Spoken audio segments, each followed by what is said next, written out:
First question today comes from the Katie girl, and it's a good one. Her question is, so do you recommend ketamine or not? And I really appreciate that question because I do recommend ketamine infusion for people who find themselves stuck on narcotics and just kind of can't find a way to move forward, and you've been doing the same thing for a long period of time. I think it's a very reasonable thing to try.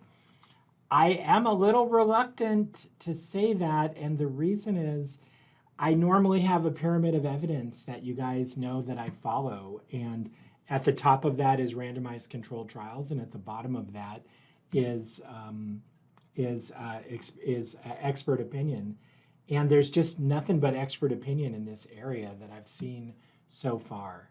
And it's going to be really a long time, if ever, before we get strong experimental type of information which could really give us a strong sense of the efficacy of ketamine infusion. But right now, it's the best we got. It looks very safe, and so yeah.